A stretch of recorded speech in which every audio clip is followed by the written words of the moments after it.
Welcome aboard the BK Escape Pod. That's right, it's the augmented and bionic podcast version of the live show. You can hear us Saturdays from 10 a.m. till 12 p.m. Eastern on 100.3 FM and AM 1450 WBHF Radio. You can stream the show live there Saturdays at WBHFradio.org or on the free Tunein app. Look out, here we go. Stand by for launch.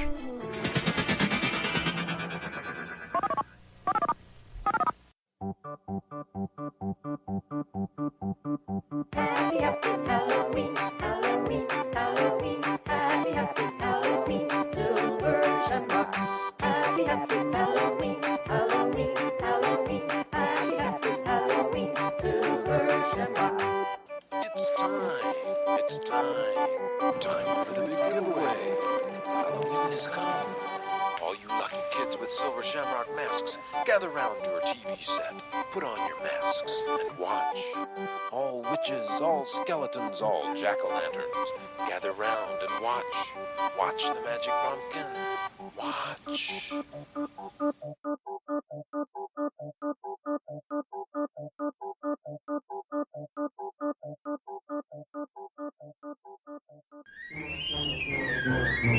It's okay if you don't understand what he's talking about. He probably doesn't either. It's BK on the air on AM 1450, FM 100.3, and online using the Tunein radio app. You know, I spent most of my life not knowing what I'm talking about, so why not turn it into a radio show? One of my teachers growing up in junior high school says, you know what, you are never, ever going to amount to anything. He got mad at me. You know, he's a math teacher, and I don't know if he was trying to push me in the right direction and make me do good or whatever and learn math and whatnot, but I just want to let that teacher know today that if he's listening that he was absolutely right. I amounted to nothing, so I'm on the radio. Happy Halloween. It is Halloween today on BK on the Air, and to celebrate that, let's take a little visit with the Golden Age of TV with Pat McCormick. Greetings, fellow classic TV fans. In 1969, Sid and Marty Krofft's H.R. Pufnstuf hit the CBS airwaves, and a truly unique cult classic kids show was born. I think most who remember it would agree the breakout character was that of Wilhelmina W. Witchy Poo, played by actress Billie Hayes. Reportedly, Hayes wasn't the only one up for the role, as another actress by the name of Penny Marshall, yep, that Penny Marshall, also tried out. Even though only 17 episodes were made, Billie Hayes as Witchy Poo on her rocket-powered broomstick, the Vroom Broom, and her perfect witch cackle lives well in the memories of many fans. Ironically, while filming Pufnstuf, Hayes also played a primetime witch on the 238th episode of What Else? Bewitched. On the 1976 Paul Lynde Halloween special, Billie reprised her Witchy Poo character, although uncredited, playing the sister witch of the original Wizard of Oz star, Margaret Hamilton. Had to be a different sister. I thought somebody dropped a house on her. Hayes also has a huge legacy in voice acting, appearing in such films as Nightmare Before Christmas, Shrek 3, Disney's Black Cauldron, as well as multiple popular TV cartoons over the years. In a very unwitch kind of way, in 1984, Hayes founded the organization Pet Hope to care for and find new homes for abandoned animals. Thus, in contrast to Billie's on-screen portrayals, instead of a wicked witch, she could easily be called an animal angel. For BK on the Air, this is Pat McCormick with the Golden Age of TV.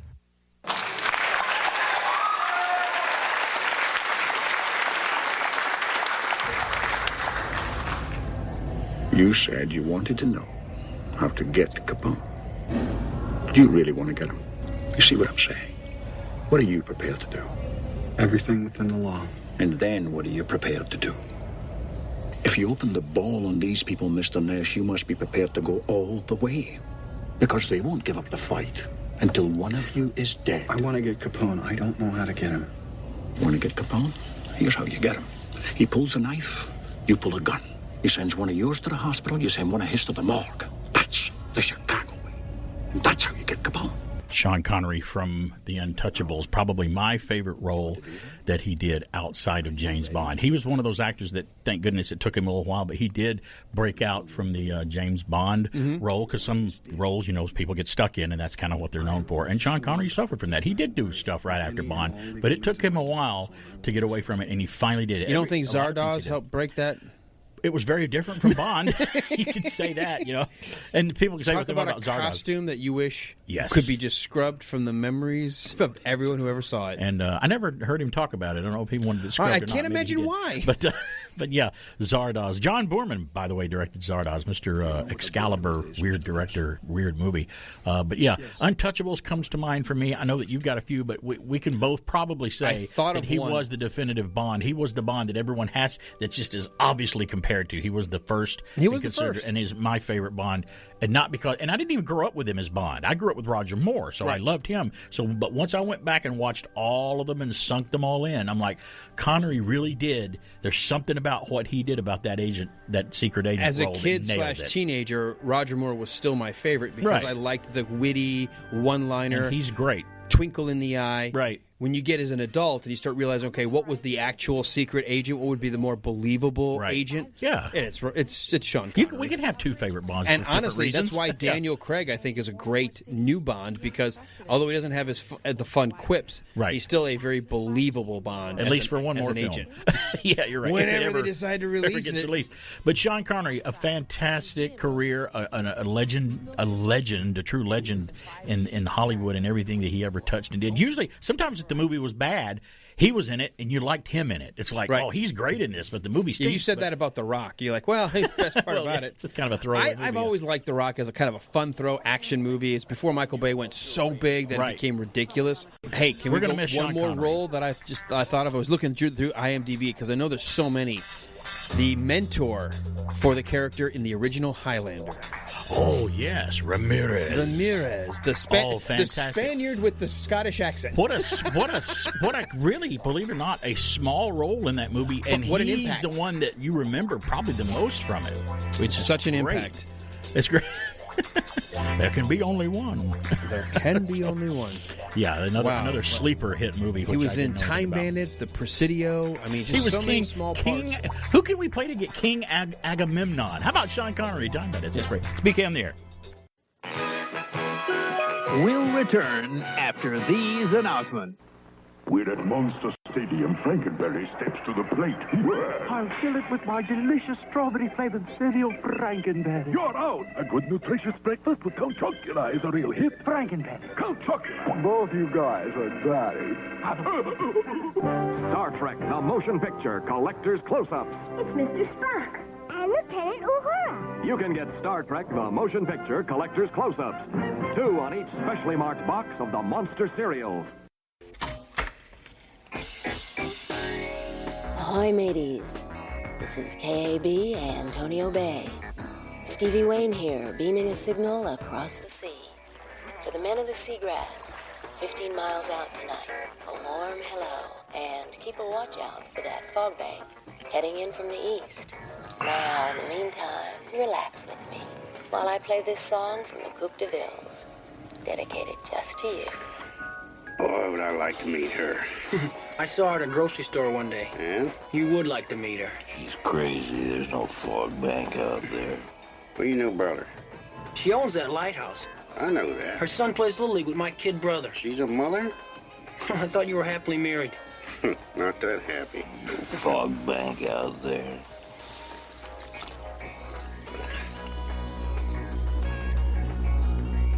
Hey. There's a fog bank out there. All right. I'm drunk enough. Let's go back.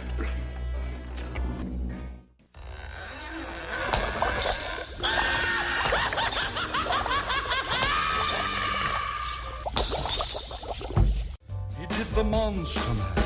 Yeah, a little Bobby Boris Pickett with the Monster Mash, considered one of the most popular Halloween songs out there. Let me tell you something too. I know you got a story about the song. This was the first song I ever called a radio station in to request. As a kid, I'm like, you could call a radio station and request a song? Can I call and request the Monster Mash? And it wasn't even Halloween. And I called, and he played my request, local station growing up as a kid, and I heard him announce my name, and he played it, and I was walking on air. I couldn't believe it. Like, he said my name and played my song. I mean, I think I was 8 or 7 years old, and it was crazy, and it was just a little, and it was this song, and I'll always remember that. I love this song, too. This song is just hilarious. If you've ever seen the music video of him singing it, I don't know if it was on American Bandstand, it's in black and white, and he's Bobby Boris Pickett, Boris as in Boris Karloff.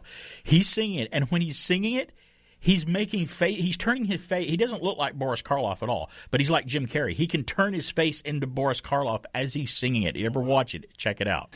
Is that a gremlin over there? It is a gremlin. It's Stripe. It's Stripe. Get him out of here. When I first heard the song, and I got into hearing it over and over as a kid, because my mom had it on a 45, so I would go through her collection. Yeah. I then, at that point in time, thought that Dracula had invented Frankenstein's monster. For the longest time. And when I would hear stories or see movies, like, but wait, when does the vampire come? I always thought that that Frankenstein's monster was actually the vampire's creation. But that's okay. Dracula's creation. You were a kid. That's totally fine. Because it's Dracula singing the song. He's trying to sounds like it's like, oh, I'm Dracula. Well, talk about scary stuff. Talk about some scary stuff. I think it's about time that we flash the audience of the news, the weird, the strange, the scary in some cases, and the bizarre. And hey, we're scary enough on the air here. You got the first one? I got the first news. A 5-story building in Shanghai went walking through a city street using a new technology developed to help move large structures as part of efforts to preserve the city's historic structures. This is kind of cool. The 85-year-old Langina Primary School of Hunangpu District was lifted off the ground and relocated using a newly developed walking machine, which is composed of 20 mobiles supported by company Shanghai Evolution Shift. I didn't even know they could do this. Lang Wuji, chief technical supervisor of the project for Shanghai Evolution Shift, said the support acts as robot legs that emulate the way human legs move to move this building. This building actually walked down the road. The building was moved to make way for a commercial and office complex due to be completed in 2023. Land said moving the 7,600-ton structure posed a number of unique challenges that were different from standard building relocation efforts that would use rails or vehicles like you'd usually do. Previous building relocation efforts in the city involved structures that were rectangular or square, but the school's irregular T shape, this building is shaped kind of like a letter T, meant that the usual methods of pulling or siding a building away were too much of a strain on the structure, which meant it would have crumbled apart, I guess, the way it's built. Land said the move was also unique because the building had to be moved 203 feet in a curved direction instead of a straight line, much more today. Oh, my gosh. So it actually was walking like, I guess it would look like more like caterpillar legs. Like a centipede. Yeah, or centipede.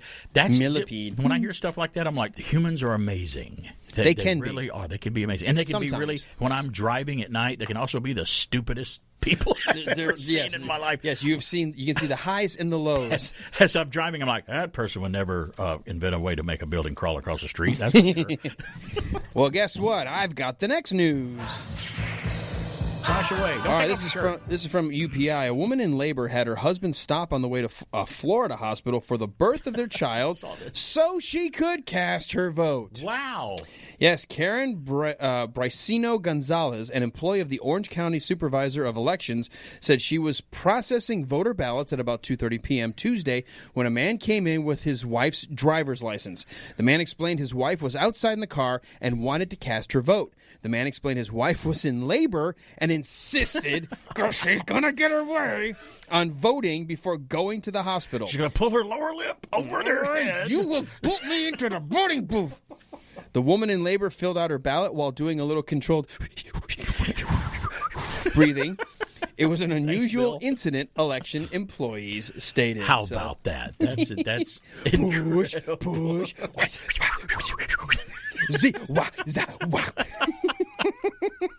Isn't it great when a comedy album just sticks with you all your life? It's always, fantastic. for all of the flaws of the man, the content is still fantastic. And by the way, you look very sophisticated with your glasses on over there when you're reading your news. I'm just getting tired of squinting. You're like, squinting. Because you look, actually, you know what? You look, when you squint, you look more like an old man than when you have your glasses on. I'm like, squint or put glasses on? It looks better when I put my glasses on. Yes. I don't want to be squinting. What do you got? I'm squinting and I can't tell what's going on. I got the next news.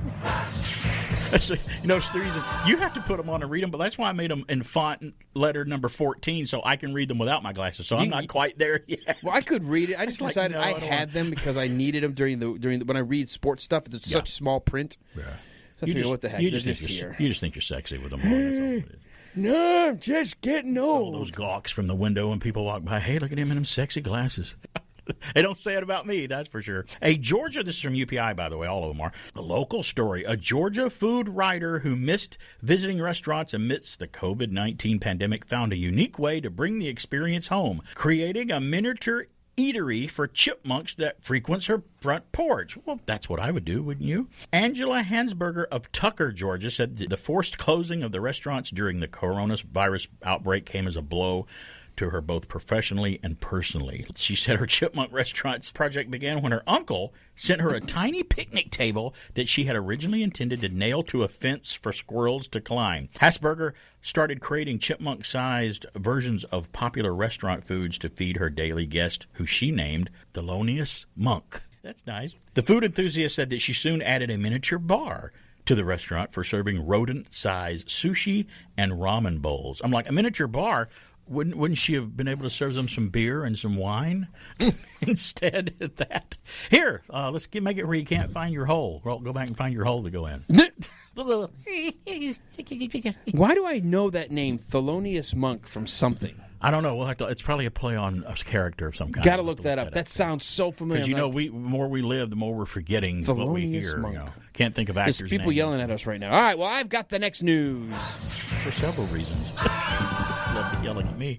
An Ohio man achieved a Guinness World Record by collecting 1,221 unique pieces of memorabilia from the Ghostbusters franchise. All right, cool October story. Robert O'Connor of Illyria told Guinness officials he first saw the original Ghostbusters movie when he was just 4 years old, and wasn't long before he started accumulating merchandise. I started this collection for myself alone. I took something I love and I built what I believe to be is a great collection, and decided after all these years to share it with the world.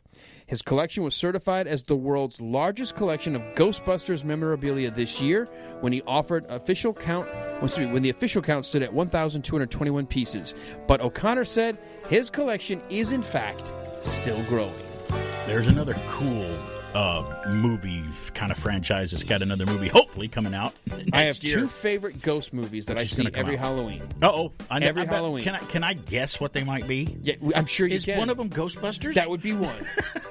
Which is a comedy, but it's still a Halloween movie. It's still a ghost movie. And, let me think. Does the other Dig one... deep. Does the other one involve a clown under a bed or something like that? That might be part of it. Oh, okay. It's called My Clown Skippy. No, it's not that one. No.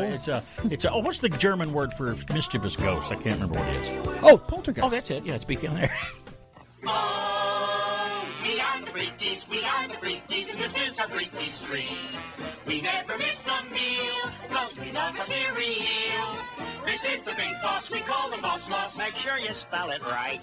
Snorkeled off, they call me so handsome and pretty. He's little ham-host. He's got a weird nose. Do I really have to sing?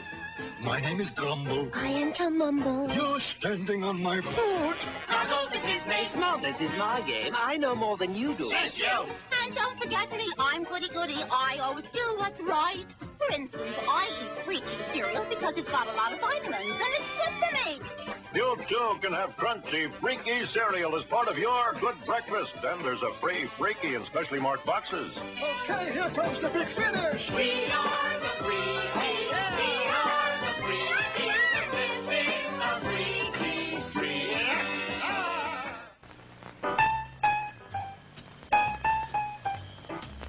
Dear Great Pumpkin, I'm looking forward to your arrival on Halloween night. I hope you will bring me lots of presents. They're back. All the Little Peanuts characters in a happy Halloween special that's filled with delightful, heartwarming adventures from their wonderful cartoon world. It's the Great Pumpkin, Charlie Brown.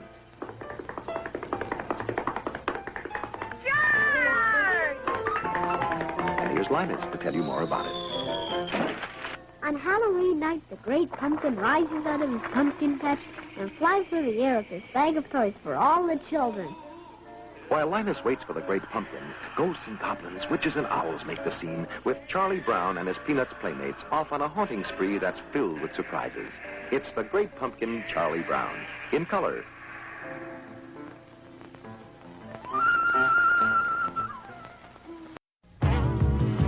Wanna taste something rich? Nestle's new $100,000 bar.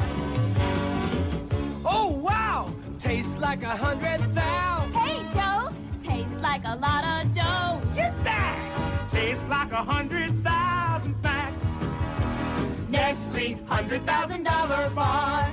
If you're looking for a really rich-tasting candy bar, try Nestle's new $100,000 bar. Explosively crunchy Krispies, lots of luscious, chewy caramel, all covered in mouth-watering chocolate for a taste as rich as its name. Come on, give it a bite. Hey, swell! Love that chewy caramel. All right! There's lots of crunch in every bite. Look out! The $100,000 bar, so rich you want to shout. Nestle $100,000 bar.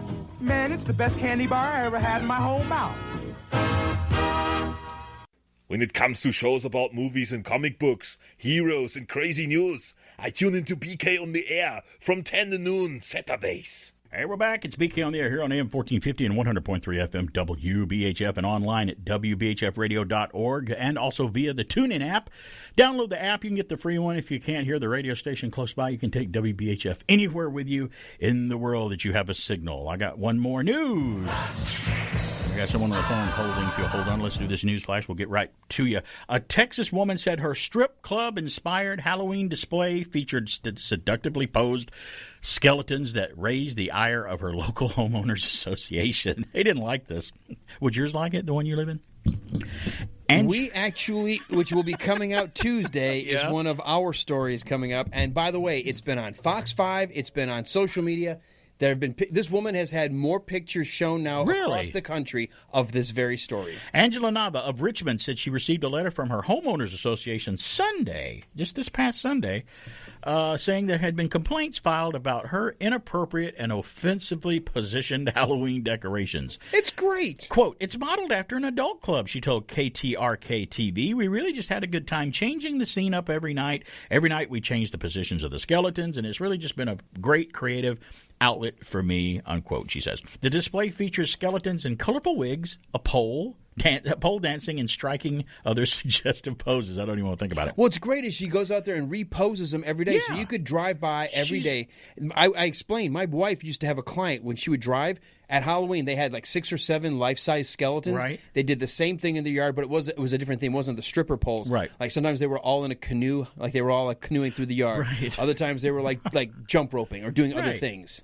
That's cool. But she's taken time to do this. So, Nava said she doesn't plan to fight the letter from the HOA since it gives her 30 days from Sunday to remove the display, which is well after Halloween. After Halloween. Why not leave the display up in the yard? When I got the letter, I was a little sad, she said. I thought, okay, I'm just going to take it down. I'm going to comply. I'm going to take it down and just not do this anymore. But then I got so much support off Facebook and other places, I said, forget it. People are having so much fun with this, and they love it. I'm going to continue to do it. I think she should. 770-386-1450 is our number today if you want to call. Somebody's on the line. Oh, look at that. Right now on Halloween. It's BK on the Air on this Halloween, October 31st. Who's this? Hello. Hey, this is Brian. Hey, Brian. How's it going, guys?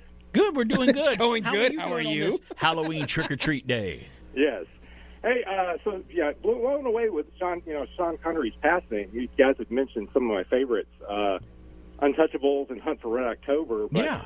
Do you guys remember the medieval murder mystery, Name of the Rose? The Rose, yes, that was great. The Name of the Rose is a fantastic, weird, very scary, and sometimes gross movie about the covering up a murder at a monastery, and it is a fantastic movie. You're right. Very good movie. Yeah. I have that on DVD. Yeah. Christian Slater, and just one of those lesser known Connery movies, but just terrific.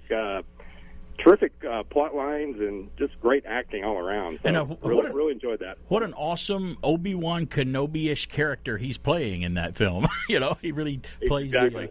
he's very wise. in that I just movie. love the setting and the whole mystery. Like here's this guy who's been tasked to solve a mystery, yet it's kind of got the monastery backdrop and the Right. pomp and the circumstance and the time period of that time frame. Yeah, and how just scary it is. It's really a horror film if you think about it, because someone's poisoning the not to give it all away if you haven't seen it, but it's an old movie you haven't seen by now. I don't know what to do with you.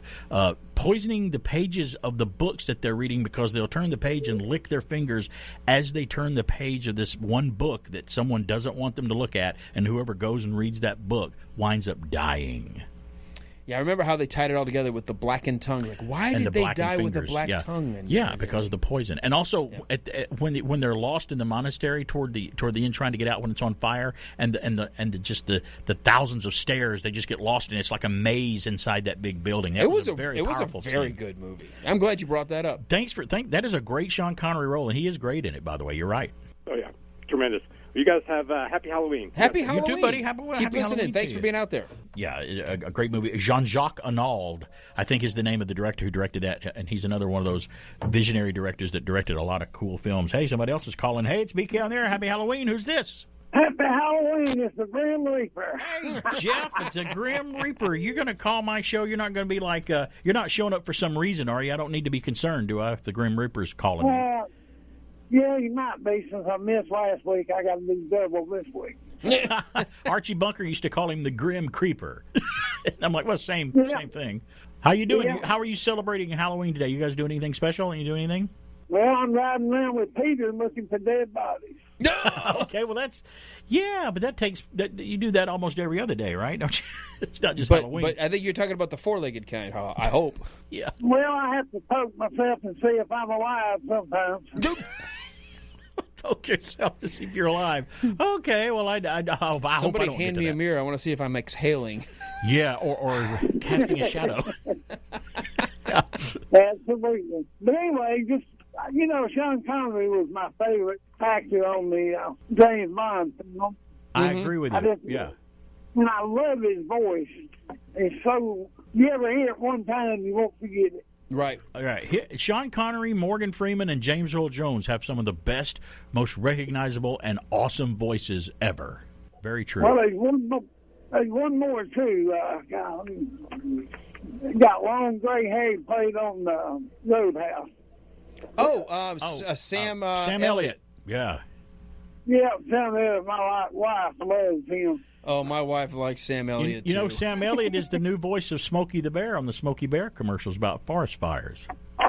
Oh, does he? Yeah, he's taken over the role of that iconic character. Only you can prevent forest fires.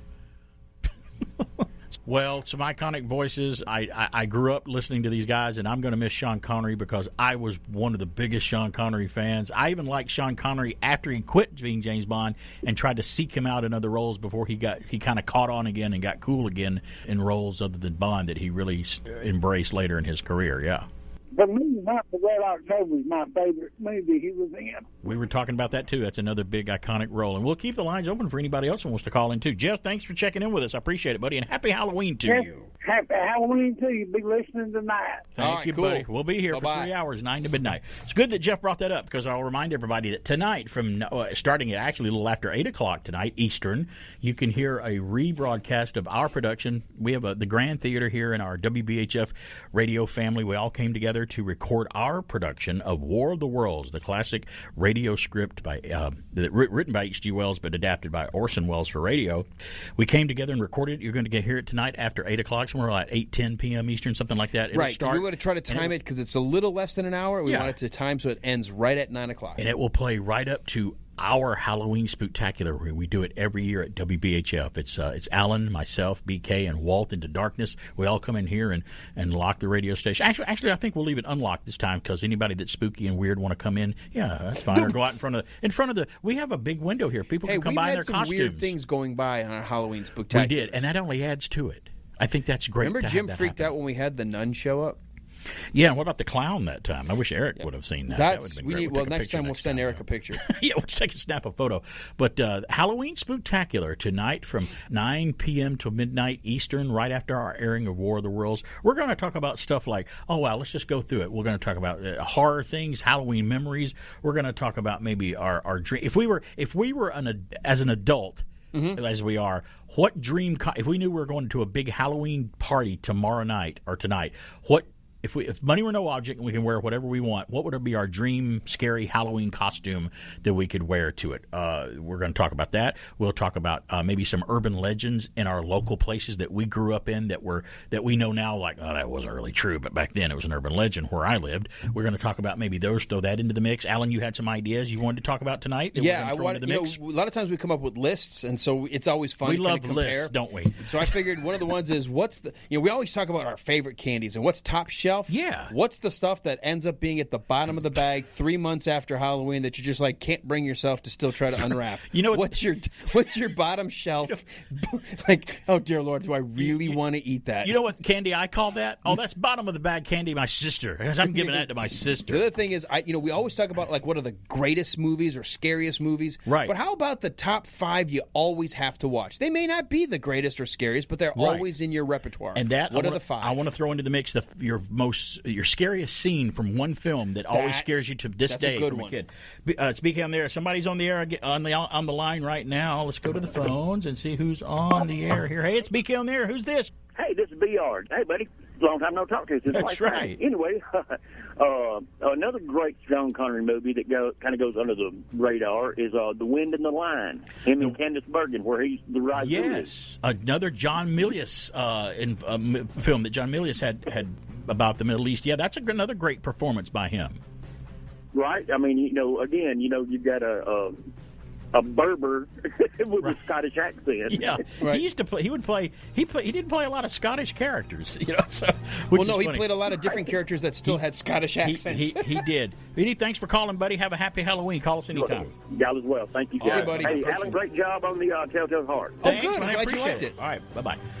Later on today, we're also going to hear from William Shatner, and there's The Raven. I'll have my Edgar Allan Poe, William Shatner's version reading of The Raven, another horrific story. Nevermore. By Edgar Allan Poe. You said sit back and relax and listen to Edgar Allan Poe. I can't. I can sit back, but I can't relax listening to Edgar. I don't think you're supposed to relax listening to Poe. Your heart does tend to pick up a beat. Yeah, that's right. Speaking on there, happy Halloween. We've got more scary stuff coming up as we roll right along.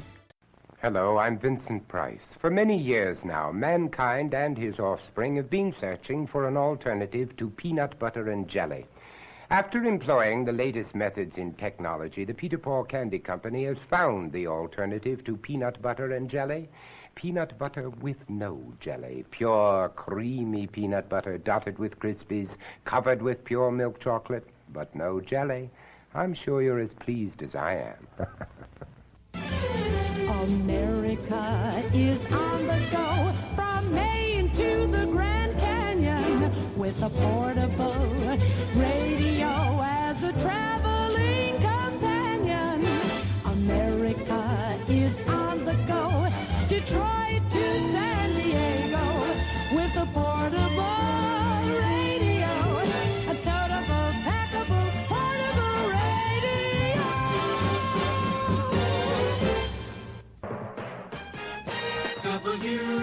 WBHF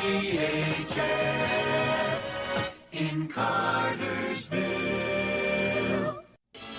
On with the show, this is it. Yeah, it's BK on the air. Happy Halloween, everybody. I thought I'd start out with a little Bugs Bunny Roadrunner show opening there from CBS on Saturday morning. Saturday mornings, man. Well, the reason I do that for a reason. Sometimes I do things for a reason. The entire cast of characters. It was like their version of the Muppet Show. It was, and it was great. They came long before the Muppets. This story is from MeTV, and boy, is this a welcome thing to hear about. MeTV is bringing back classic cartoon favorites in January. MeTV. The MeTV network is bringing back some of the classic cartoons for work week and on the weekends. This is from MeTV.com. On Monday, this past Monday, the network announced the launch of its new original morning show, Tune In with Me. That's Toon with me. The hour-long program will feature original characters, comedy sketches, special guests, interviews, games, and more. These episodes will include some of the most popular classic cartoon shorts ever made. The network will also announce the launch of Saturday Morning Cartoons, a 3-hour weekend block of animated favorites on MeTV. Tune In with Me will debut in January of next year, 2021. See, we do have one thing to look forward to in 2021, which is coming around on weekday. You know what we morning. have to look forward to? Mornings. 2021. 2021 itself, yeah. That'll be January 2021. Weekday mornings, they'll start it on weekdays, too, from 7 to 8 Eastern Pacific Time. Saturday Morning Cartoons will debut in the same month from 7 till 10 a.m. Eastern Pacific Time, Saturday mornings. The programs will feature Warner Brothers superstars Bugs Bunny, Daffy Duck, Porky Pig, Elmer Fudd, Roadrunner, and the many other cartoons that made famous in the Merry Melodies and the Looney Tune shorts. Other characters also making appearances will be Tom and Jerry, Droopy Dog, and Popeye. So they'll have Droopy, too. Oh, I like Droopy. So they're going to bring back MeTV. I've been wanting them to do this for a while, and they finally are doing it. And I think it's great. So going down, sure. His little cameo in Roger Rabbit. That was awesome. Every animated character. What you step, sure. We need to look that up. I wonder how much money had to be paid, how much clearance had to be made for all the licensing, for Bugs to meet Mickey Mouse in that one scene. That was movie. Amazing. I mean, there were a lot of. What you doing, Doc? Skydiving without a parachute? Ain't that a little dangerous? And they were both completely in character. Come on, Bugs. And were fantastic. You've got a spare. Well, I don't think he wants it. Okay, here's the spare. Here you go. It's like he opens a tire. Ah! But yeah, so Saturday Morning Cartoons. You got to go back and watch that movie. And and again, kids today or not just today, kids of even a generation back still don't know what it's like because they stopped doing the Saturday Morning Cartoon thing long before kids today are kids. It was long before that. But we used to wake up on Saturday morning because number one, we didn't have to go to school. Mm-hmm. Number two, Saturday morning television was specially programmed for us, for kids. And it doesn't matter which ones were your favorite. You could have had your favorite. You could have went to CBS, NBC, or ABC, depending on what was on. Maybe you switched channels or whatnot. Yep. But I was always on CBS when it was on CBS, mostly in the 70s, and watched. And my day started with the Bugs Bunny Roadrunner show, which was revamped into that after it was, because those films, the Looney Tunes cartoons were short films in the theater. That's where they originally showed them. They weren't television made for TV, but they compressed them down, added a new opening of them dancing for that show in the 60s to start, because that wasn't in the theater. They added that for television for them singing the opening, and then all they would do is go into and just show the old cartoons. It was great. And what I love about it is when I look back at my memories, because I felt like, how did I watch so many cartoons? Well, for me, a cartoon may have only lasted one season. We really didn't watch that many. We did watch them, but you're right. I think there's a ton in there. But you think, I watched how did I fit them all every in? Saturday? I'm like, I didn't watch 20 on Saturday, but I watched the 20. Laugh Olympics. I loved the Laugh Olympics. I remember you liking that. I don't think I ever got to watch that one, but I remember the one you're talking about. And that's all the Hanna-Barbera characters all together to go race each other. Right, they had 3 different teams. They had the two. I always just remember the Really Rottens, and at the end, depending on how and they were all interlinked. They were all trying to do that week's competition. Right, yeah. And I only remember the very first time that when the Really Rottens actually won. It was like, how did they win? Bad guys aren't supposed to win on kids' show. And what are you talking about? It was hysterical. I loved that. Well, the only way MeTV could probably put a cap on this and make it even better is choose or maybe get a hold of the library of some of the live action shows like Shazam. Michael Gray, our buddy Michael Gray's in. ISIS. Maybe that way Dr. I know when Shrinker. to stop watching. No, just kidding. No, not those. No, American Bandstands when we stop. Dr. Shrinker. What were some of the others? Electra Woman, Dinah Girl, the kind of the female versions of Batman and Robin. A lot of those live action. Fantastic Island with the banana splits and all of that would come on. Stuff that I used to watch. See, for it's me, good that they're starting I out want like to see a channel. Like, obviously, MeTV is going to be for us to go back and live what we lived like as kids. Yeah. But, as I got a little older, the cartoons would get older with me. So I would watch the G.I. Joes, the Dungeons and Dragons, the Transformers was always a big Saturday cartoon before it became a weekly cartoon. Yeah, once you started watching the Transformers, you'd never be caught dead going back to watch the Smurfs. You were past that exactly. already. You had to have other cartoons that were still cartoons, but I'm too old for Smurfs. But no matter how old we were, we would always watch Bugs Bunny. Always Bugs Even Bunny. as a teenager, I would still want to see Bugs Bunny. Dude, so as of today, I would still watch Bugs Bunny. If you watch them now, they're as funny as they always were. They're awesome. 770-386-1450 is our number if you want to call and check in with us or whatever. I want to do, since no Channel Star Wars today, we'll just do This Day in History. This Day in History is kind of short today, but we are talking about Halloween. Really? So. Halloween? There's nothing that happened today? Halloween. That's one of them. So we'll go through it right quick. On this day, October 31st, in 1918, on this day, the Spanish flu, how appropriate, kills 21,000 people in the U.S. in a single week. Back in 1918 was when the Spanish flu hit. It was 1962. Horror movie Whatever Happened to Baby Jane with Bette Davis and Joan Crawford, directed by Robert Aldrich, released on this day. And it's a pretty scary, it's a more of a psychological psycho type movie, but those are scary because they're a little more believable than a monster. Well, it's because the characters seem like people we might meet. And we know the worst monster in the world is the realistic human monster, as a matter of fact. Let's go to the phone. Somebody's calling right now on this Halloween. It's BK on there. Who's this? Hello, Barry. Oh, talk about scary. It's Hello. Eric. Hey, it's Eric calling. Happy Halloween, Eric. Yeah, happy Halloween. Wait, wow. There's icicles off that word balloon in the comic book. Now, Alan. Yes, sir. Uh-oh. How did you forget who, or how did you not know who Thelonious Monk was? It was very familiar sounding to me when I couldn't remember. I knew he was an actual person because I knew that was sort of like the pun of the naming of that of the animal. So. Eric, are you going to tell us who it was? Yeah, it was a jazz musician, right? Legend. Okay, he's a Okay. Who's supposed to know everything? When did I ever say I know everything? I only talk about the things I know about. That's why you don't hear me talking about jazz. Said it before. What? We don't know about jazz, so we don't know. I've never talked about jazz. Yeah. Except I prefer the smooth jazz versus acid. Improvisational jazz, I hate, by the way. I cannot listen to that at all. It's terrible. Everybody hates it. Well, hey, buddy, we're coming up on a break, but thank you for calling us and telling us what that's from. No, thanks for texting me that as well, because once you said that, I looked it up. I was like, yeah, that's who I was thinking. So thanks. Yes, you're welcome. I appreciate it, buddy. By Seriously. the way, and Eric, happy Halloween, and we love you. Don't look out the window. I know. Okay. It's not funny. I hear there's a clown on the loose in Rome, Georgia. Did you hear about that? A rogue clown? It's not funny. I don't like you. All right, talk to you later. Bye. It's not funny. Hey, we're part of a news station. We have to let you know about stuff like that. Speaking on there, we'll be back.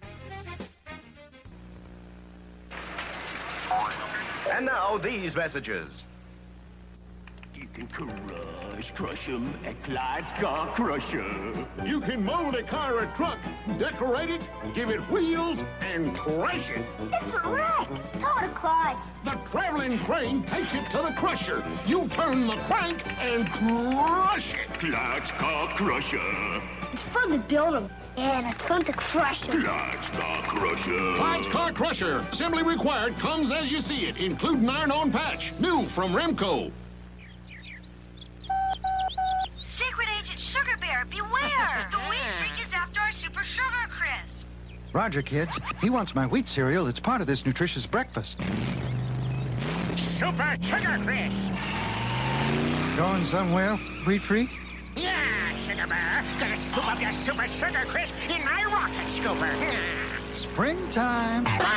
Looks like I've got my super sugar crisp, and you're all washed up.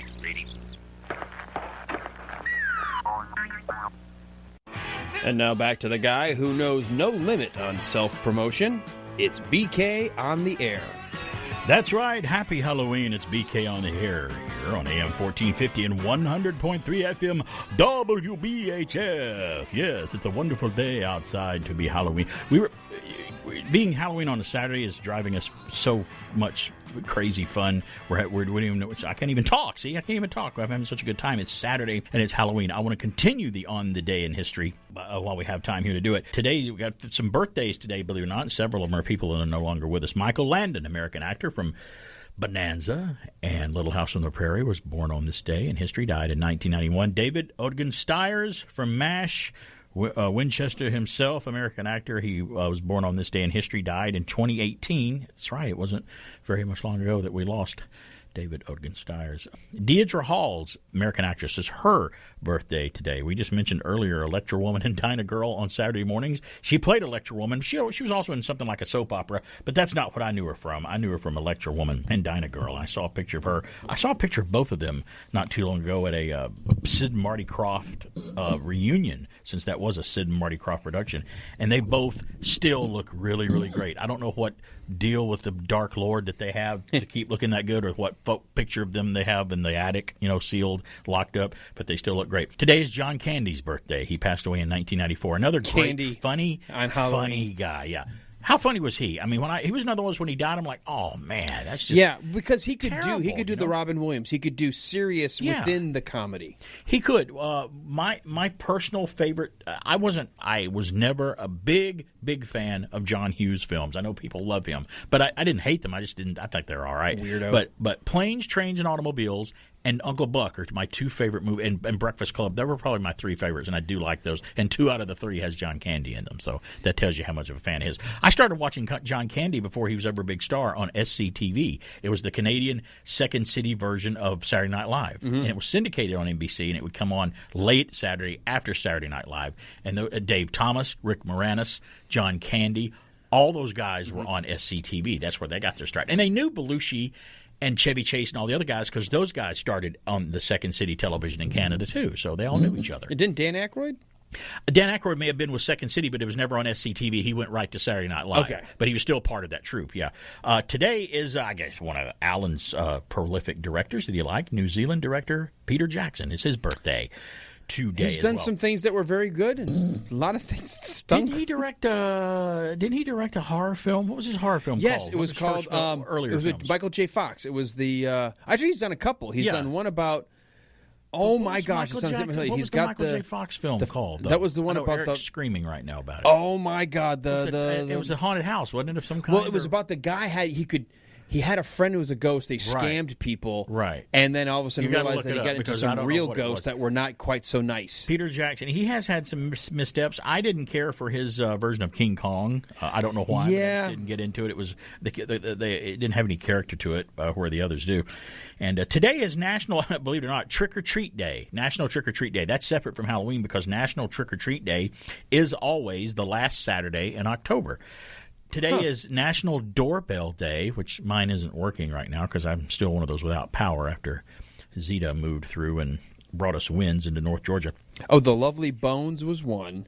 Okay. The other one that I'm thinking of, though, is I'm looking at the Frighteners. Frighteners, that's the it. Frighteners. Yeah. And it had that awesome kind of skull-like poster looking like through a white that was when they were still kind of new with the digital technology, and they could make the ghosts look like they were crawling inside the wall, and it was the wall and it was move. good to do those effects because they didn't have to look that real, which was good. I'm one of those. You know what? It's disheartening. Talk about not having power still at your home on the time of this recording of this show or airing of the show. It's really weird when you look at your weather app during the week and you see, I've got a weather alert. Tropical storm warning for North Georgia. Exactly. It's like, wait a minute. That doesn't happen every make day. Any sense? What's going on there? And it also adds insult to injury because our neighborhood in the vicinity of like a 10-mile radius, we're the only neighborhood still without power. Everybody around us is almost like they're mocking us, going, "Look at my lights! I'm turning them on and off, and you don't have just any." for you on the way home. I'll turn every light on in the house. I appreciate it. Thank you very much. Help I won't to be light able to your see way. it, but that's fine. It's also today National Caramel Apple Day. That's right. Wow. On October 31st. I haven't had one of those in forever. That's crazy. And you know what? Those are best when they make them with Granny Smith apples, because Granny Smith are one of my favorite apples because of the tart apple, and I know they're used for baking, but I like the taste of them because I like my apples on the tart side, not the sweet side. But the tartness of that with the caramel works really good. They complement each other very well. Today is National Knock Knock Jokes Day today. You have one for me? Yes, knock knock. Who's there? Dwayne. Dwayne who? Dwayne the bathtub. I'm drowning. That's so bad. Oh, God. Horrible. Listen to these days for October 31st. Today is National Magic Day. Okay. I can't imagine why they would put it on today. But I don't know why. I'm sure the Minister of Magic is happy about that. You know, it's wonderful. And there is no return of what's his name? He's not back. By the way, the guy who plays that Minister of Magic, Robin Hardy, I think is the actor's name, fantastic British actor who was in a lot of movies before that I'd seen him in. He's in a great scary film called The Dark House or something like that. It's all about it's got that crazy, winds up at the end that someone has been walled up inside of a home behind the wall and has died, and they find this guy. Every time I hear about that kind of thing, it creeps me out. And that's Dark Places. I'm sorry, it's called Dark Places with Robin Hardy from Harry Potter, and he's no longer with us either. Today is another day, October 31st, and I can't see this. The ink smudged on the printer, and I can't read this. It starts with an H, ends with an N. H. I can't read that. Can you make out the last one there on the? Is it something about National Halloween Day? I don't know. Maybe that is it, but I can't make it out. Is that what it is? Could be that. Halloween. I guess it's Halloween. What a time! That was magic. Making that one smudge. That was magical. How did that was dark? Maybe it didn't. That was smudge. the dark arts. Maybe it's smudged after. Do you remember in Boogie Nights where he's the guy, one of the guys, Don Cheadle, who plays Rhodey in Iron Man. He plays one of the guys who's one of the actors in the film. He has his buddy. Oh God, now I can't remember the guy's name, but he likes to do magic tricks in the movie Boogie Nights. His character does, and he's they're just simple card tricks and the floating champagne bottle with the water that looks like it's pouring in there when it's usually it's on a string. And his buddy looks at him and goes, "That's really cool. I like how you do that. But doesn't it bother you though that about doing all that?" He's like, "What do you mean bother me, man?" He goes, "Yeah, doesn't it bother you? Pulling from the dark side and dabbling in the dark arts like that and magic and stuff like that." He's like, No, man, you don't understand. It's a trick. I don't really do that. He knows he's not, but he doesn't get it. He's saying that. Doesn't that make you feel bad that you're dabbling in things that you shouldn't be? No, it's just trick. See, there's a string here. He starts showing him the trick. No, like I'm he's not afraid going. that I'm not dealing with the devil. No, whoa. I got some more Halloween things I'm going to play as the program unfolds here. I found an old Woolworth. Hey, don't forget your Shatner. I won't. He's queued up in the next half hour. Woolworth Woolco. Remember those stores growing up? Yes, I do. I got and the Kresge. A commercial from 1977 about their costumes coming up. I'm going to wow, I was 7. Nobody cares about that. Great, I didn't need to hear that. Well, you were what, 10? I was 11. 11? That's the year I saw Star Wars, yeah. I was 11 years old watching Star Wars. We've covered that before. Halloween stuff. We're going to creeping up to the bottom of the hour. Let's squeeze in some of these. You may know some of these, but we like to throw them in there and pull them out every year. We may do some of this on our Halloween Spooktacular tonight from 9 till midnight. Be sure to tune in for that if you're listening. If you're listening on the podcast 2 or 3 weeks later, it's not going to make a lot of sense.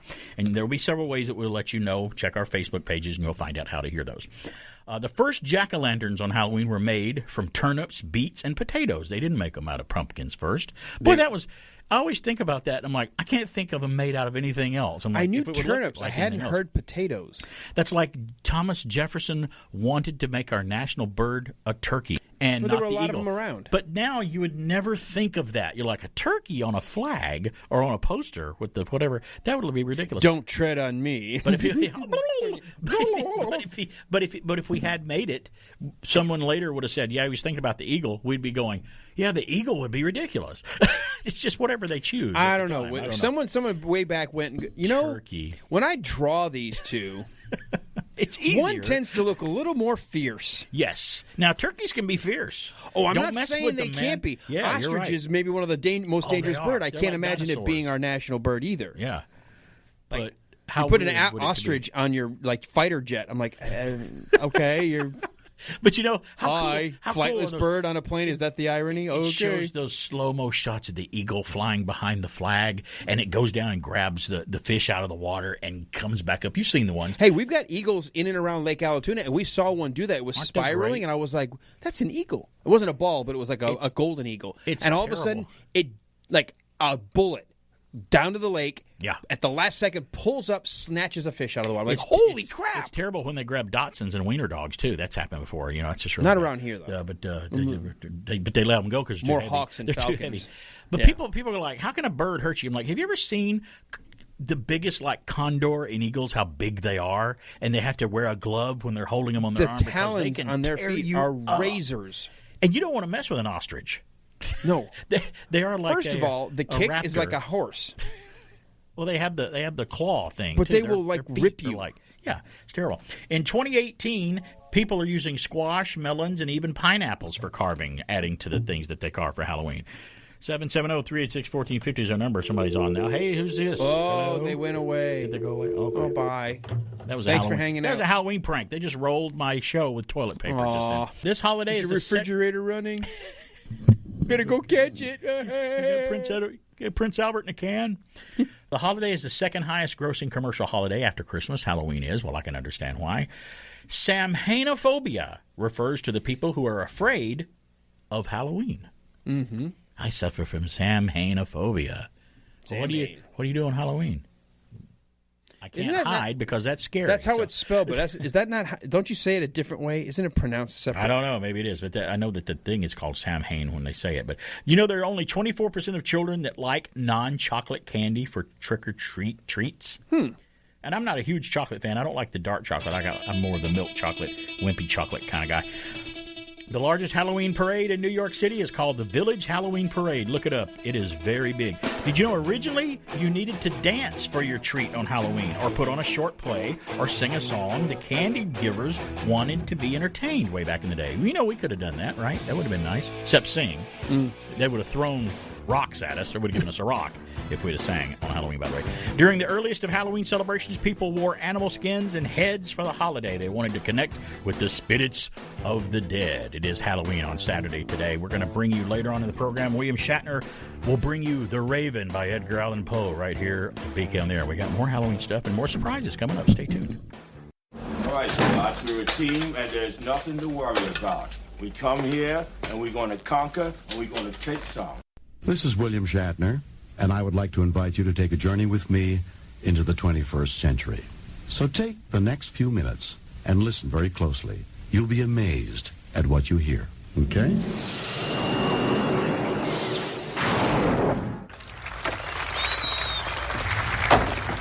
Once upon a midnight dreary, while I pondered, weak and weary, over many a quaint and curious volume of forgotten lore, while I nodded, nearly napping, suddenly there came a tapping. It is some visitor, I muttered. Tapping at my chamber door. Only this and nothing more. Eagerly I wished the morrow. Vainly I had sought to borrow from my books surcease of sorrow. Sorrow for the lost Lenore, nameless here. And the silken, sad, uncertain rustling of each purple curtain thrilled me. Filled me with fantastic terrors never felt before. Presently my soul grew stronger, hesitating then no longer. Sir, said I, oh, madam, truly your forgiveness I implore, but the fact is I was napping, and so gently you came tapping at my chamber door that I scarce was sure I heard you. Here, I opened wide the door. Darkness there. And nothing more. The silence was broken, and the stillness gave no token, and the only word there spoken was the whispered word, Lenore. This I whispered, and an echo murmured back the word, Lenore. Merely this and nothing more. Back into the chamber, turning, all my soul within me burning. Soon again, I heard a tapping, somewhat louder than before. It is the wind, and nothing more. Open here, I flung the shutter. When, with many a flirt and flutter, in there stepped a stately raven of the saintly days of yore. Then this ebony bird, beguiling my sad fancy into smiling by the grave and stern decorum of the countenance it wore. Though thy crest be shorn and shaven, thou, I said, art sure no craven, ghastly, grim, and ancient raven wandering from the nightly shore. Tell me what thy lordly name is on the night's plutonian shore. Quoth the raven,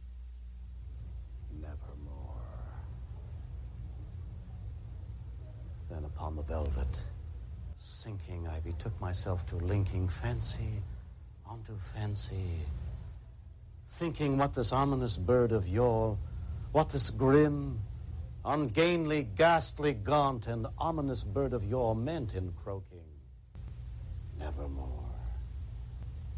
Then methought, the air grew denser, perfumed from an unseen censer swung by seraphim, whose footfalls twinkled on the tufted floor.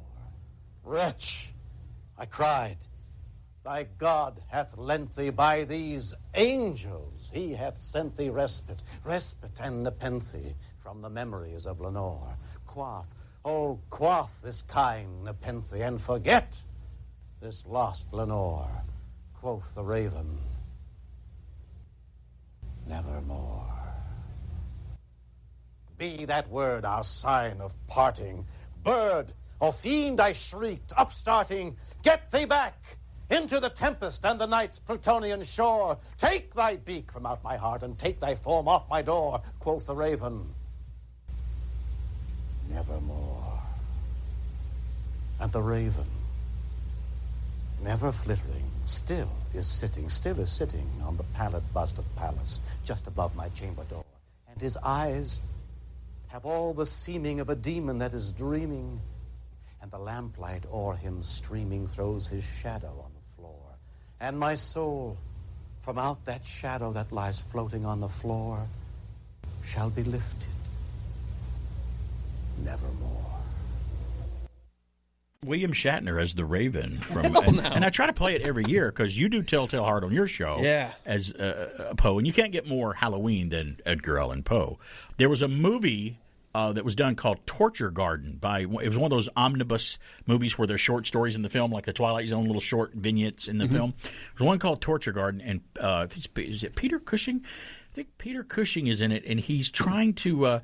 He's a collector of Jack Palance is in it. Jack Palance, he's a Poe collector. He collects Poe books, and he really wants an Edgar Allan Poe book. And he hears this guy has an authentic one. Well, what he doesn't know is it Peter Cushing that has the guy? I know that Jack Palance wants the book, but he finds out at the end that this guy, Poe, isn't dead. This guy has him locked up in a room, still writing.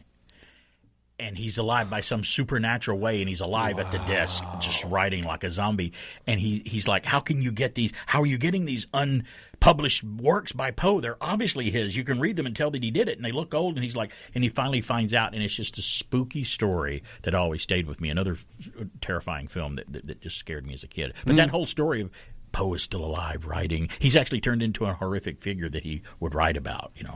Edgar Allan Poe is there. Hey, he's America's first literary giant, just known for that style of dark, macabre literature, but he's from Boston. Do you know how many people are surprised when I remind them that? Because for some reason they think Poe is British or he's from England or Europe. And I'm like, no, he's because I think American. Everybody who reads him that way. That's right. They read him like because it sounds better. It's hard. When I was doing the Telltale Heart, I don't want to slip into an accent, but it feels like it should because the language it feels British. It feels Shakespearean because he does use words that we don't use anymore. Right, and it's back in the time when he wrote it, and he was I love the language, though. But sometimes you have to look up, how do I pronounce this word?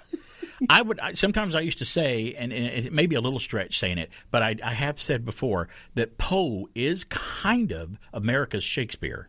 Oh yeah, he's our horror fine. Shakespeare. I don't have any issue with that. And I think his that's poetry, really his stories, true. his creativity. He invented, as far as I'm concerned, the genre of the horror story. He did, and that's one of the earliest books I read as a kid is one of his books of short stories. We had book fairs as a kid where we could go buy paperback books for like 95 cents a piece or whatever. I'd get Buck Rogers and some other sci-fi books, but I'm like, what is this Edgar Allan Poe book with a red skeletal face with a mask on it? Mask of the Red that. Death. And it was one of those watermill classics, which you'd know the covers of them if you saw them. And I started reading them. I'm like, oh, these are short stories. I have a short attention span in school. Let me try to read some of these. And I did, and I really got into them. They were so different and scary. And just oddball, in a way where that's just I'm really into that. What does that say about me? I don't know. I'd rather read. There are so many great short stories. His long works, almost all of his longer works have been changed into movies. I would rather read this than do math. What does that say about me? I'm a sicko. Well, thanks to Poe, I got into H.P. Lovecraft, which was but was more of a very early 20th century writer who believed in the macabre. And his cool thing with Lovecraft. He created an entire pretend history And then he wrote his characters as if that stuff If it really was true, existed. yeah. Like there really was a book of the dead called the Necronomicon. Yeah, And there it were really these old existed, gods, yeah. and there were these cults that worshipped these old gods of old. And he created such a mythos that there were people that even when I was in middle school were like, "Oh no, the Necronomicon's real." I'm like, "No, it's not. No, it's not. I mean, he made it up. He fooled you. It's like, no, man, and it's a book of spells, and it's evil. If you read it, you're gonna like go to hell. But I'm to like, fool what? that many people, which I'm sure he did, that's pretty well written, clever thing to do. Oh, by it's the way. awesome. Some more Halloween facts. Today is Halloween. Happy Halloween. If you want to call us today, 770-386-1450. We're coming up on a break here in a little bit. Let's do a few more. Did you know that some animal shelters hold on to their black cats around Halloween in fear that the cats will be used for sacrifice? Now, this fear has waned throughout the years so much that some shelters have specials and black cat promotions around the holiday, which I think is great. But there was a time where they're like, we don't give any black cats away. Only 6 states produce the majority of the pumpkins you see during this holiday. They come from Illinois, California, Ohio, New York, Pennsylvania, and Michigan. These states produce over 1.31 billion pounds of pumpkins every year, especially for Halloween. I got a few more facts. You know, Harry Houdini died on Halloween, 1926. What a weird holiday for him to die on, but appropriate. I don't know, maybe. I don't know, things fall into place. Did he not hold his breath long enough? I don't know. What was he doing? Was it that? Or did his heart give out? Speaking on there, we'll take a break and we'll have more Or was he Halloween in fun someone's wall? and facts. That's creepy. What are you afraid of? Some fear being alone in the dark. Some fear the darkness inside themselves.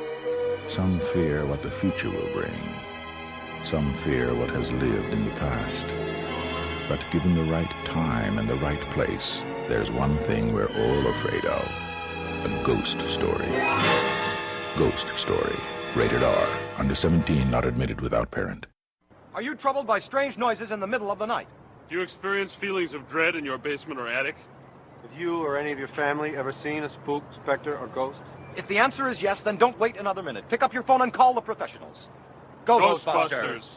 Our courteous and efficient staff is on call 24 hours a day to serve all your supernatural elimination needs. We're ready to believe you. Frankenstein returns as dedicated as ever to one unholy purpose: to build a living being. If I succeeded this time, then every sacrifice will have been worthwhile. Only his incredible mind could create such uncontrollable terror. Creator of blasphemy from the bodies of psychopaths. A living thing assembled with the brain of an insane genius. A supreme madness distilled into the body of this monster from hell.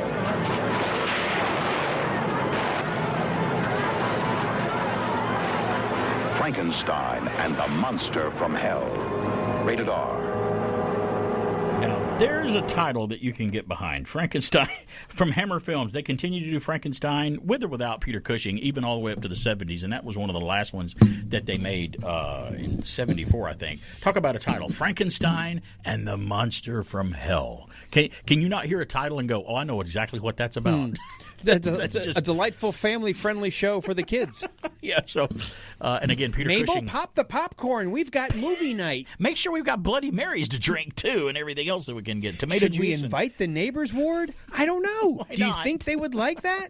Why not? Tell them to bring their kids. They're 12.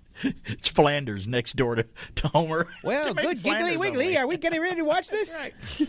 Oh, more Halloween facts. Let's get some more that you may or may not know. Pilgrims first started the superstition around black cats. It was said that witches could transform into black cats and inspired famous black cats like Salem and Sabrina the Teenage Witch and Binks in Hocus Pocus. So there's where that whole black cat thing started. Is that why Professor McGonagall changes into a dark cat? I don't think she's black, though. Isn't she gray? Kind of a grayish kind of cat? She's not dark, charcoal I guess, gray. yeah. Maybe it's just But, she's got good a old pure Maggie heart. Smith. In 2001, the town of Middleborough, Massachusetts, banned silly string. Offenders face a $300 fine. In 2004, Los Angeles enacted a city ordinance to ban aerosol string in Hollywood on Halloween night. I guess it's just a crappy thing to try to clean up because it kind of hangs around unless it rains, kind of dissipates it, but it's kind of odd, kind of a mixture of stuff. But I didn't know that there's 2 places that ban silly string, and that's 2 for you.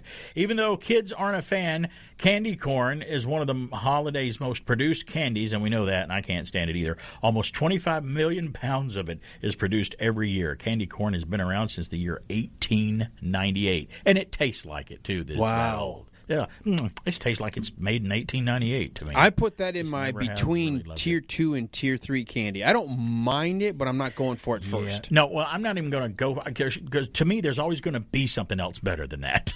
Well, I don't know. You do have those Necco wafers. Yeah, they're kind of weird, and they almost went out of business. Remember that we had that story, and they were going to stop producing them, and now they're back. They're like big giant Alka-Seltzer with better flavor. Plop, plop, fizz, fizz. And they're like that chalky. Ohio has the longest haunted house in the world. It measures 3,564 feet long and was named the longest by the Guinness Book of World Records. And what's more, it's located 80 feet below ground in an abandoned mine. Let's go. That would be kind of that would be a cool trip. Halloween is one of the most popular days for Hallmark. Imagine that. It's the 6th most popular card-giving holiday.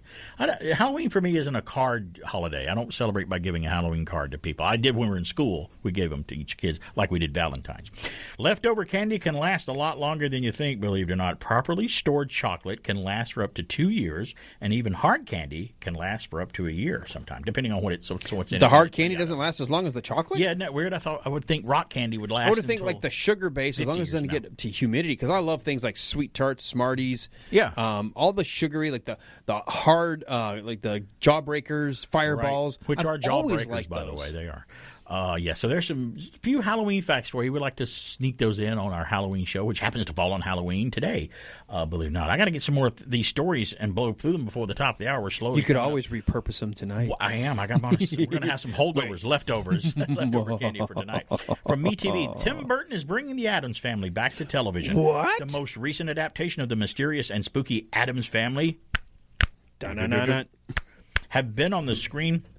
The 3 live-action movies were made in the 90s. And which were good, by the way. In 2019, film showcased the altogether Ookie clan in animated form, which I did not get to see that one. Now, according to Deadline, famed fantasy director Tim Burton is bringing the Addams Family back to television. The series is being developed by MGM TV, which owns the rights to the property.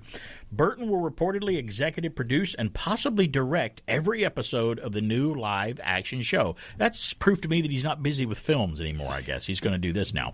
Writers Alfred Goh and Miles Millar, known for the Superman show Smallville, are set as head writers for the show with Tim Burton, showrunners, and executive producers alongside Tim Burton. So here's the key. Is it going to be in the same kind of tongue-in-cheek funny, or is it going to be a modern take with a little more of a dark edge? Or is it going to be Tim Burton type thing? I don't know why. It's not currently affiliated with any network or streaming platform. They have no place to show it yet. They do hint that Netflix is at the top of the list of landing the project. The story will be set in today's world as seen through the eyes of daughter Wednesday Addams. The development is in early stages, and no cast members or release dates have been announced yet. Burton, known for Beetlejuice, Edward Scissorhands, and the 2 Michael Keaton Batman films. He's no stranger to reboots, by the way. He directed a live-action version of Alice in Wonderland, remade Charlie and the Chocolate Factory, and what less said about that, the better, and turned the 1960s fantasy soap opera Dark Shadows, less said about that is better, too, into a movie starring Johnny Depp, Michelle Pfeiffer, and Eva Green. So, with me, I've always said Tim Burton is hit or miss. I've really loved a lot of things he's done, and I've really disliked a lot of things that he's done. I'd say so far his biggest miss, and it's a gigantic miss, was Planet of the Apes. I will agree with you. That to me, when I had high hopes for it. I'm like, Burton's going to redo Planet of the Apes. And you know what? If you watched Planet of the Apes, his version, it doesn't look like a Tim Burton movie. It doesn't look his natural, normal way his movies look. No. But it was a huge. It looked good. The effects, the makeup was everything great. But it was a big misstep in his directorial. To me, it was his John Carpenter's Memoirs of Invisible Man. To me, that was John Carpenter's big mistake. Yeah. Big directors we like have a couple of big duds and bombs. They're not going to be perfect with everything. No, they're not. But sometimes, and in fact, for them to hit so bad sometimes with some of them, I'm like, is this the same guy directing? I also get it. Sometimes they want to challenge themselves. They may get. Here's what happens. Right. They may get in their heads what they're hearing.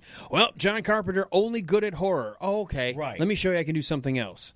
Oh, John Carpenter, not good at comedy. Oh, John Carpenter, not good at romance. I'm like, well, don't let that get to you. If you're really good at something, stick with it. But he was able to prove that and do it with Starman. Starman was good. I do like that. Well, that was right after The Thing, and when E.T. came out, they were like, see, he can't do a touching outer space story like Steven Spielberg. I thought Starman was the adult E.T. It was great. Oh, it wasn't. It was the adult E.T. It's basically almost the same story.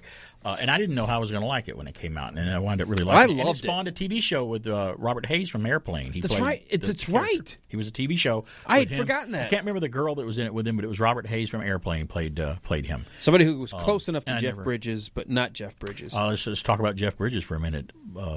He's treated for cancer. He's getting cancer treatment. Now, let's wish him well, too, by the way, because another actor that It's almost like everybody keeps getting older.